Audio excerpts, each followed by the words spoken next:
There's no better way to start the week than doing it right here on Enterprise Television. This is Enterprise on Morning, and we're reaching you from the economic capital of Nigeria, Lagos. I am Henry Igubike. And I'm Choma Okohe. So we start the day this morning with all that we have on our newspaper headlines, and right after that will be our main conversation also for today, while we get everything all sorted out.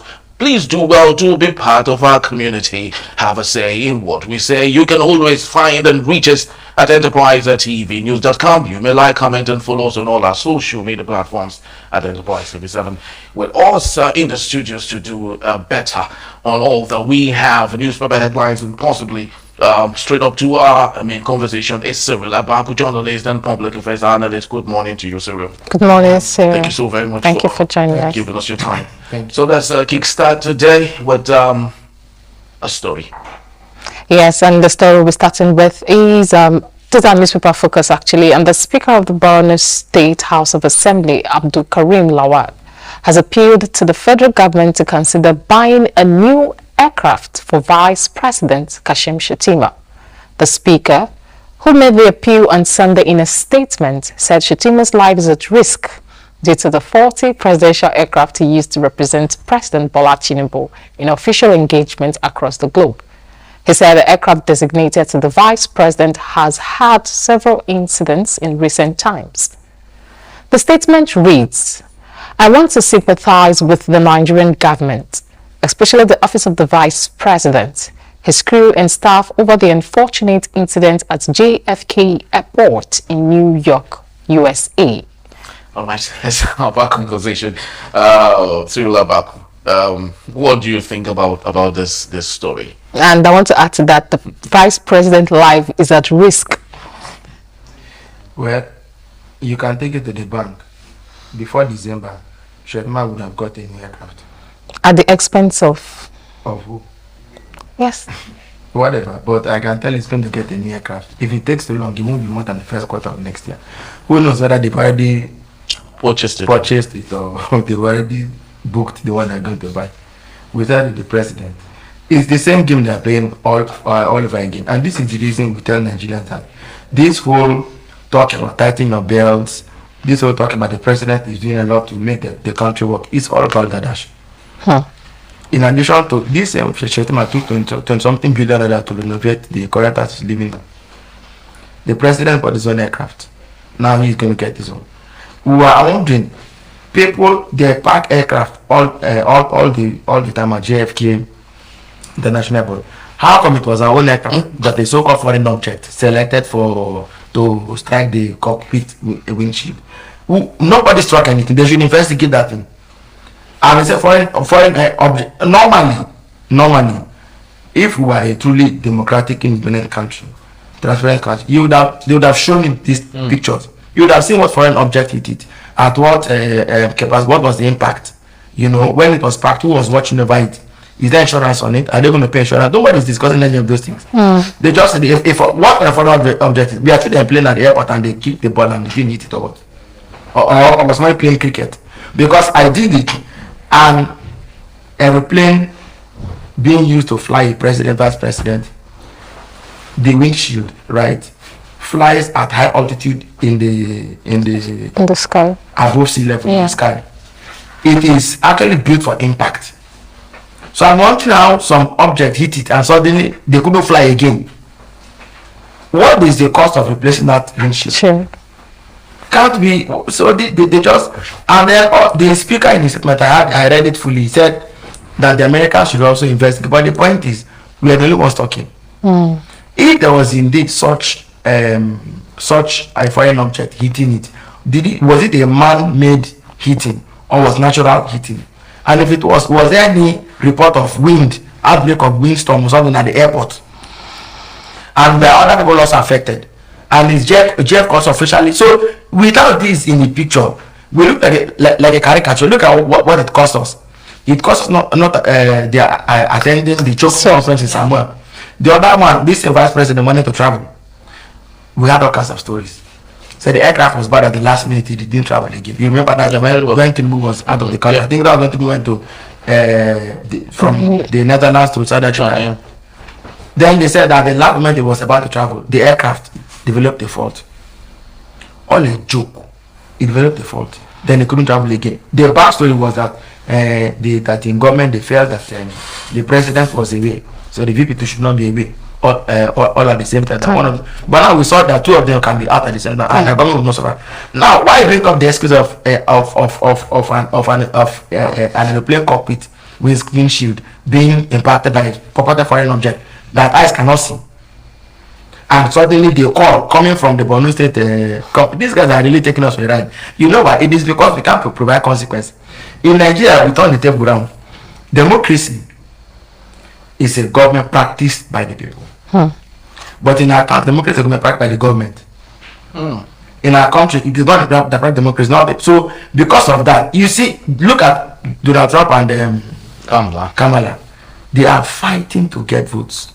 They are as if Kamala, as if she was not in government.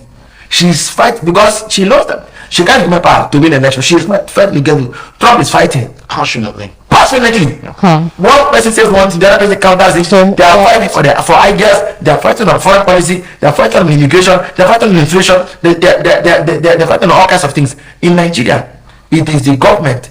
Why? Because in American context, because they know that power rests with the people. But in Nigeria, the power rests with the government. So they are the ones who tell you what they want to do, how they want to do it. When they know that if they don't do all these things early in the day, by the middle of next year, going into 2026, it will be close to election, so they won't be able to do a lot of things so that people don't massively turn out against them. It is the reason you see them trying to do everything within just a year after coming into office. That everything they must do must happen this year. So I will talk about that, and of course, you just say the power rests with the people, but in Nigeria it's the opposite is the case. The media is now stepping into that particular gap, of course, as the voice of reasoning and calling those who are supposed to be called. The Guardian newspaper a couple of days back released a cartoon, right, where he talked about and all of that. Of course, with Bayo Onanuga came up immediately and talked about. Now this is making rounds in newspapers. How do we avert situations where the only voice of the people, because in Nigeria, literally, the people have no voice. The press is like the next voice of the people. How do you save the press? Because it's like the only voice right now is speaking about it, just like you are a journalist analyzing this. I can tell you for free that, well, I understand you're discussing the Guardian commercial, so I will just, if you keep if you keep me here, fine, I will talk about it more. But let me just give you a little snippet. We've seen in Edo and in Kaduna, people walk into soldiers and say, go and take over the government. Yes, people walked up to soldiers and said, march, go and take over the government. How did we descend this low? So the Guardian story, I've read it. For me, I think it was an attempt to save democracy. But what anybody should do is to look at the issues, okay, and try to fix them. Then appeal to the media to say, I mean, Onanuga, when he worked at the Guardian, and I know that for a fact, he told me himself that he worked at the Guardian when he was still a rookie journalist. He worked at the Guardian. But when he left TV and came to print, the first place he worked at was the Guardian. That was got his teeth.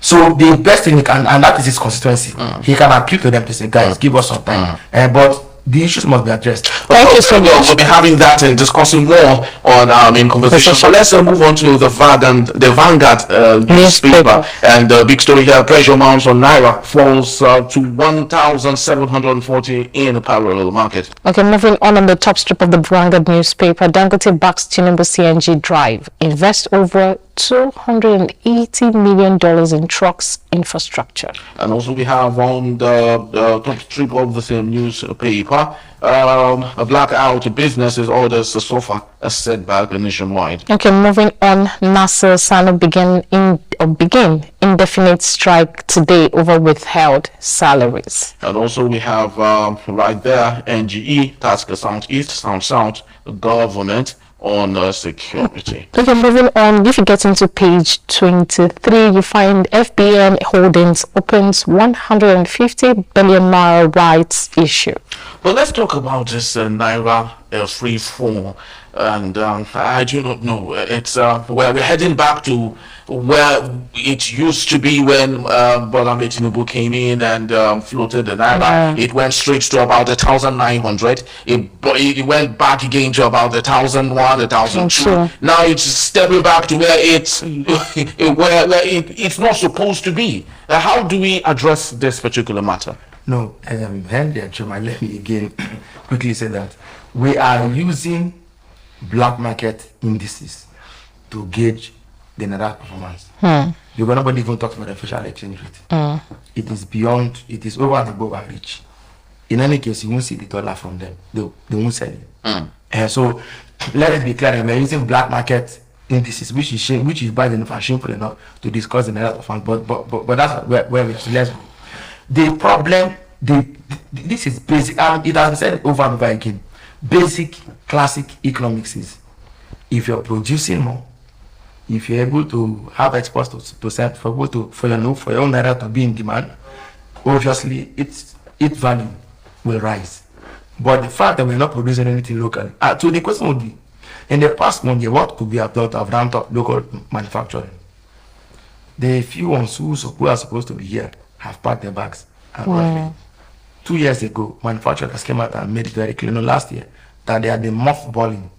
And before they used that word, I didn't know what that word meant. mothballing, mothballing. That's when industries just pack up their tools and tie them up and say, be here. Because if we leave you opened up and not doing anything, you could spoil. So they just, grease them up and put them back, pending when it is okay for them to come back to business. That's where we are. And Olusegun Aganda said that we have been deindustrializing since 2015. Any conversation, including crude oil production, any conversation that excludes local manufacturing for foreign markets is a fraud. Your naira, you've chosen to float the naira is the choice you've made. All the currencies that are doing well globally are people who are producing something. In the past, we produce things. Even if what they're doing is produced and sell to African labors, it is still better than not producing anything. Now, there are a few niche areas where production is taking place. Let me tell you, agriculture in Nigeria is not as dead as you think it is. There are people who are producing niche agricultural products, but for specialized markets. Some of them, they're not even doing it for that. Those ones are not enough. Somebody told me some man has a farm, he's in Kenya or somewhere. That's a great investment, but it is not for you and I. Cassava too. They're supposed to China. It is not the world. If you even look at the food in Nigeria, it's we are very high on carbs. Cassava, corn. Because if you're not using cassava for tapioca, corn is used for ogi. We consume this things a lot, but it's like crude oil. A lot of these products, when you take corn for example, there's a lot you can extract once you process it. Yes, and the world was talking about using ethanol also that comes from corn. So Nigeria was never part of that discussion. In our backyard here, one of the things you look at in our backyard, the Olusoso, the dogs at Ojota here. The thing they told them that waste is energy. Until one day that place began to burn. I'm sorry you asked me about the Naira community. It began to burn. Do you remember in Lagos? It burned. Maybe 5 years ago. It began to combustion. The thing got tired of not being tapped into. It began to burn. It burned until it stopped burning. Now, how many investors do you have in Lagos? You have in that Yabatech, LASU, a couple of other private institutions in Lagos. Last Protect, they're all there. None of them have engineers who have the know-how. And here, people are writing projects in BSc, MSc, PhD. So what are they writing? No solution to any social problem. We are supposed to convert that energy into wealth in such a way that not only will it power Lagos, we can export it. Okay, now so these are things that we are not doing, and as far as long as it's not even our music. Our music is enough to give us. Where is the policy? Where is the framework to get that done. Okay, now still talking about the Naira rate in Lagos, I mean in the country, Nigeria. Now, the CBN is looking at launching a new forex trading system. Is that the way out for this particular issue? It is not. The reason is simple. The reason is, like somebody asked one time and said, will you bring interest to run the new system? If you won't, see, there's something about Nigeria. They want to be above the law. Now, anything that will run independently, that will not run under the auspices, look like something that will deprive them of power. Here they are, Joe. You know, this thing we're talking about the Nigerian problem, dollar is cast and all that. I hope you know that it comes out to very, very funny things like the minister, the governor, the somebody, they take this thing. And what do they do with those dollars? Give to their girlfriends. Yeah. Is that bragging right? That's all that's all about it. So when you have people who don't want their bragging and taking you from them, any system you're bringing, okay, that will not allow them to extend their powers and they won't let it work. In the end, you're going to apply Nigerians into that place. But what Nigerians are doing, you won't apply the best Nigerians, you're going to apply those who will do the ones like caprices of the powers that be. So in the end, we're still now look at the CBN. People go to Lagos, people go to here and there that they did the other time. So some people should come to Lagos, right? So entirely do me confirm my daughter worked at the CBN. Was it posted that conclusion? Was she? Because the argument was that people from the background, you understand that people who have worked in that for a certain number of years had to leave. That they didn't want people to become powers and principalities. But the question is, the real powers you can't dislodge them. You agree with me on that? The real powers you can't dislodge them. Very sure. You cannot. In the end, it is the have-nots and the know-nots that become victims. Thank you, sir. Let's get into the last paper on our decks, and we're looking at the Punch newspaper and the big story here. Again, varsities face lockdown as workers begin strike today. I will have a rider to the particular story. Non-teaching staff shut varsity offices. Gates. Ministry mom as minister quits Wednesday. Details are on page 7. All right, and also we have NSCDC arrests illegal Chinese miners in Nasarawa. Okay, on the top strip, federal government plans tax overhaul to access $750 million World Bank loan.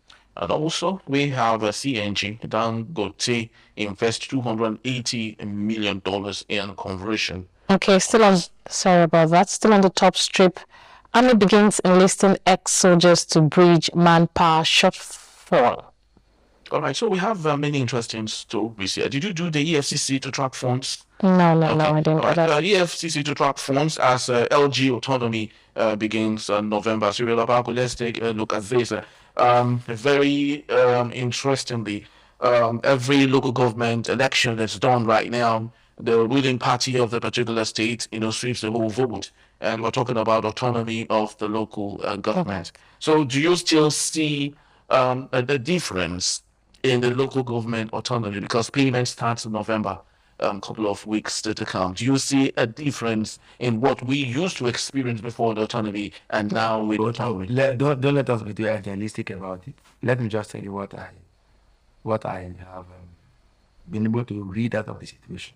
It is to say basically that I think there's been some kind of rapprochement, some kind of backdoor that settles all that. The court has used for good and well.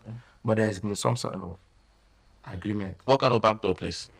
Backdoor. Yes, what kind of backdoor? The president and the governors purportedly met some months ago and placed a moratorium on the Supreme Court judgment. I don't know if that was possible. But they said that until 3 months from that day, the money shouldn't be going to the LGAs yet, which was why they dragged it till October 31. Now, on November 1, they'll start giving to them, right? But that time gave them room to organize organizations that put their stooges in. That's what I'm saying. So there was this bad agreement. Because when the story was written, the federal government didn't deny it. So which means it was true. Now, that agreement has seen all the... You see them all rushing to do the elections all of them quickly. In Ghana, over Saturday, one court said, don't do elections. Another court said, the governor chose which court order to obey. and it has suited him. Now, how many PDP or APC won in that state? All of them, all 44 councils were won by NNPP. So this way, when the money purportedly goes back to the Local government. you check out how they will award their contracts. Yeah. Those monies will not be shot back Back to the state government. So they know what they're. That was there's been some kind of bank agreement. There was what benefit there. They thought as we that they really not because be on paper. Thank you, sir. Yeah, it is. Let's shortly look into this. Again, varsities face lockdown as workers begin strike today. What is your take out of this? No, so the fact is, all of these strikes are entirely avoidable. And I tell you what, Chairman, the former Minister of Education was a professor of law. Frankly, one would have thought that he would have seen things from a different problem. and would have been able to help this problem. But in 1 year, we did it. The last one was the federal government was trying to negotiate the 2009 agreement. Beware, sometimes these stories are planted to give the impression that something good is cooking, whereas nothing is really going on. Because I mean, and then I hope Nigerian intellectuals, we know this. You know, there are tendencies. There are those who are anti-active. There are those who are pro-establishment, who don't support their colleagues who are healthy and activists in their approach. So, if you put somebody who is from that flank, the activist flank, like Professor Atayi Ujaga, you saw he conducted an election that he thought was the way he should conduct it. You know what I mean? He conducted the one in 11. It was Jega, right? Yeah. In 11. Nigeria, it's all the reforms he brought, transparency, everything, yes. Yeah. That's because Jega came from the family of the late Professor Festus Iyanyanko. He was former House president. So that was actually true. So they are very anti-establishment. I don't think that Professor Mama stands. I really don't know his pedigree, but I know there was some head of the law school also. People like this are arguably conservatives. So they will not be too much in a hurry or have any serious interest in pushing for, radical reform and change. Otherwise, by 1 year later, as soon as people talking of going on strike, but this government has even shown greater disdain and greater lack of interest in industrial issues. NLC, I can't have a long time we've gone on strike. TUC, and now ASU and Co. We can fix these problems without having to shed blood this way. Shed blood, I mean, by shedding the blood of our children's destinies. Now they ought to be in school. Schools are going to be shut. Why? It's needless. As far as I'm concerned, we've had this problem with ASU and education that has left for far too long for any government to come in and not know what to do. You should know what to do from the get-go. In football, sometimes our players who have been at the club 13 years, 15 years, they grow. When some new coaches come, they tell that player, he has to leave. You know why? Because the coach must bring his order. The players may be more susceptible to listening to that player than to the coach. It happened with Romario. It happened with Zidane. It happened with Eric Cantona. It happened with Iker Casillas. It happened with Figo. When I think coaches come to a club or to a national team, do you know that in Brazil in 2002 when Brazil was hosting the World Cup? So when Japan was hosting the World Cup, the Brazilian president, I was told, called the coach and said, "You need to take Romario." The coach said, "I don't need Romario." He said, "I don't need." He said, "You must win this one." He said, "I don't need Romario," and he went to World Cup without Romario. Not that Romario is a bad player. In all of Romario's career in club for club and country, he scored 41% of all the goals he has scored. That's it. For top, that's a huge record. For top 40%. He might be an angel to do that. So, but the coach said, "I told him this." Do you know why? Because Romario had grown in. If Romario plays what he tell him to play, you'll be the one talking because they say, "Yeah, they create Romario." That's the issue. So it applies to us as well. These problems, once you come into government, you need to know what to. You see, because it's been there since 2009. I was a great minister for 3 months at a time. 3 months. 3 solid months. So at this point, do you really think that ASU members are becoming? This is NASU. Yes. Yes. So do you think these bodies are becoming very selfish in some way? Because All they are concerned about is themselves and not even infrastructures in the school. Even if they are taken care of, we do not have infrastructures. Do you think Nigerian universities can attract people who would come study from different parts of the world? This matter you're raising is controversial. There's a video I watched on the internet recently, I think it was Saturday, about a man talking about science on one hand and technology on the other, how they differ. How it is that we have all these academic, non-academic professors, PhD holders, everybody in our university, students, which is an investment. MIT has the same thing. University may degree, but has the same thing. What makes the difference? Go and ask them at the back. Say, no, ask them at MIT. You all this your book that reading and writing all the time. How much you made that of it? You see the video, he will tell you billions of dollars. They are called about and tell Banduka and ask them, how much you made? They say they went for federal government grants. Because they think the book they are reading and the people they were giving grades to, degrees and titles to, are not solving any problem in society. Now, I went to a school where we couldn't use the school toilets. Who mans the school toilets is this Sanu and the hospital, right? If you give them money and they didn't use the money, well, what are you supposed to do? It's corruption. Arrest who you arrest. Try who you try. At least you also be a saint before you can do that. But you know that they are not saints. And they are busy stealing billions. What is the problem of somebody taking 2 million, 3 million? Is it consequential? Even the EFCC will tell you that they can't pursue somebody who stole 2 million with they won't pursue that kind of case. Now, coming back to the main issue, the infrastructure is dead and dilapidated. What can we do? If you look at their demand list, oftentimes salary increase is even the last thing. Except that oftentimes government puts that one in the negotiation discussion and makes that one on balance and they raise the salaries to make it look like. But the real issue is that Nigerian investors are don't let me use the word they do what they say a lot of going on that they're not supposed to be. One of the problems of a university, one of the features of what you call university is this. It's called international convention. You need Indians, you need the Asians, you need the Europeans, you need fellow Africans to come to Africa to come to your university and teach, so that your students can fill the universe in the university. How many people will willingly come from India, come from Europe, or come from Harvard, say they're coming to teach, when even the journals of our professor, they don't want to. When even the journals of our universities are writing are not listed. You know what I mean? So let me explain.